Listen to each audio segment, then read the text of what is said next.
Yeah, we were spoken to yesterday by our CEO, Andrew Travis. He addressed the group yesterday afternoon and just outlined where we're at in the situation. And what did he tell you guys? How serious did he say it was? He was quite honest in the description. You know, he just outlined the severity of what's going on, but also just to be honest and upfront about the whole. The players, or those we've spoken to individually. What was that, sorry? Any response from the players at that time, or were you spoken to individually? No, he sort of outlined that it was probably better to come one-on-one to see him, just in a public forum. It was probably uncomfortable for some guys to speak up, and he's going to follow up with each player one-on-one. Mitch, if you read the papers the last few days, it sounds like this club is an absolute shambles, full of, party boys. But this all happened at the end of last year before you were here. Does this reflect the club that you've walked into? No, I wouldn't say it's got a party culture or anything like that. When I walked into the club, there were certain standards around football preparation that weren't ideal. But in my time here in the last 6 months, the group has grown enormously. In expectations of each other and what is required to be at the elite level.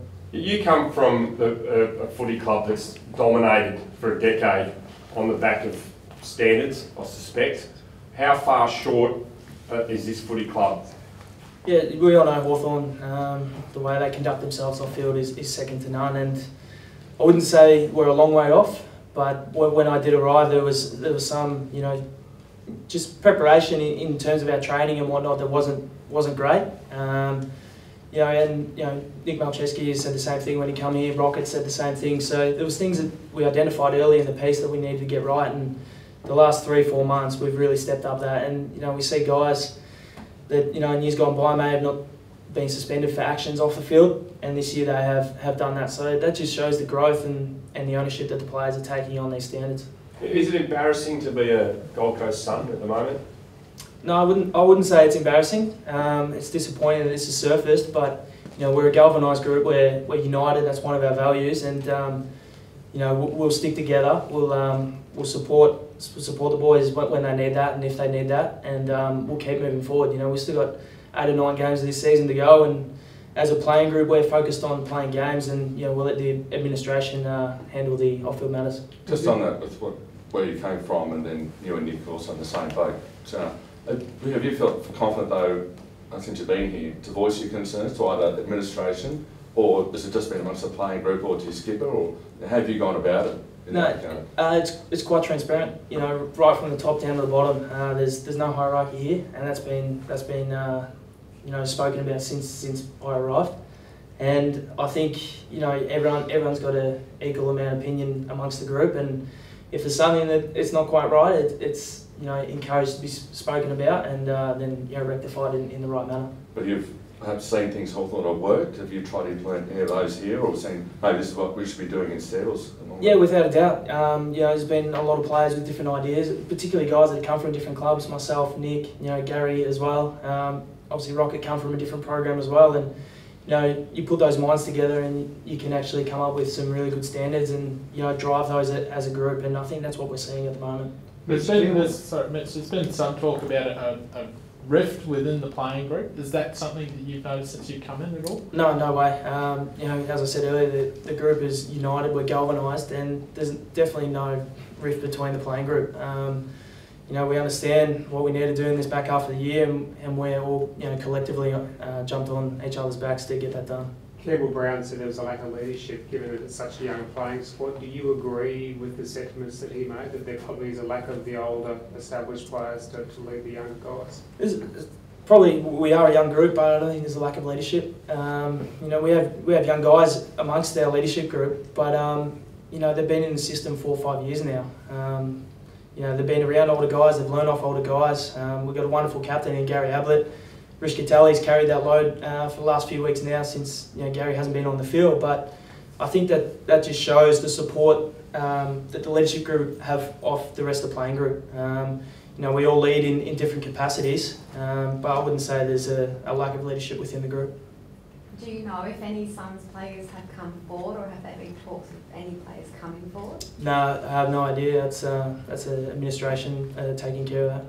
You had training this morning. How was the attitude out there? Is that people focused on the job at hand, or is there a bit of talking about what's going on off the field at the moment? Yeah, we're 48 hours post our last game against Carlton, so we're still in recovery mode at the moment. So guys are still trying to get up for this week. We've got a short turnaround against North Melbourne, so the mood is quite focused on the task at hand this weekend, and yeah, we're just looking forward to that.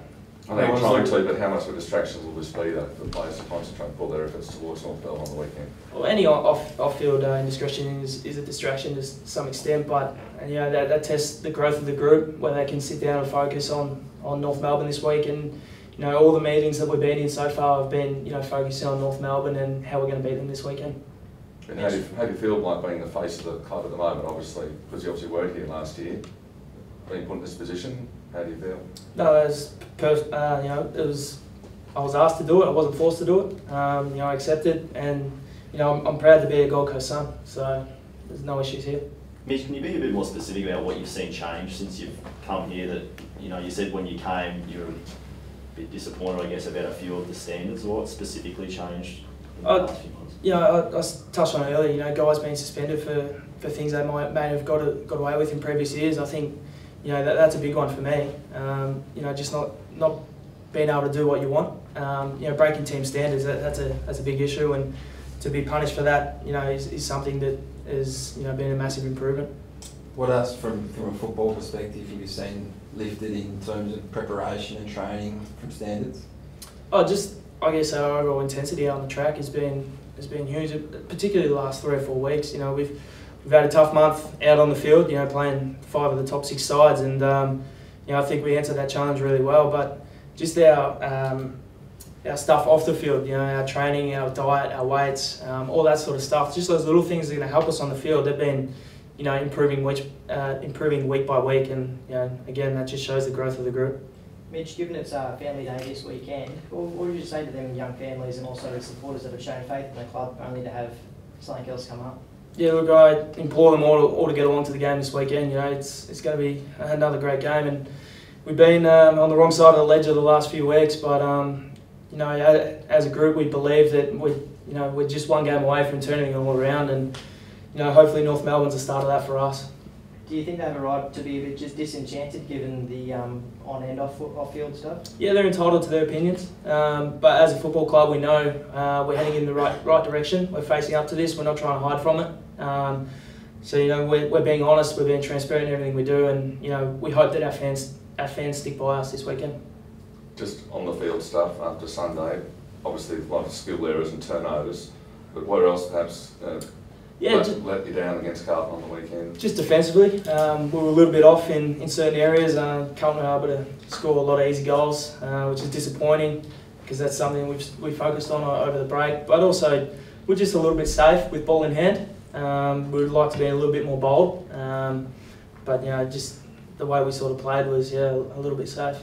Any word on Charlie Dixon?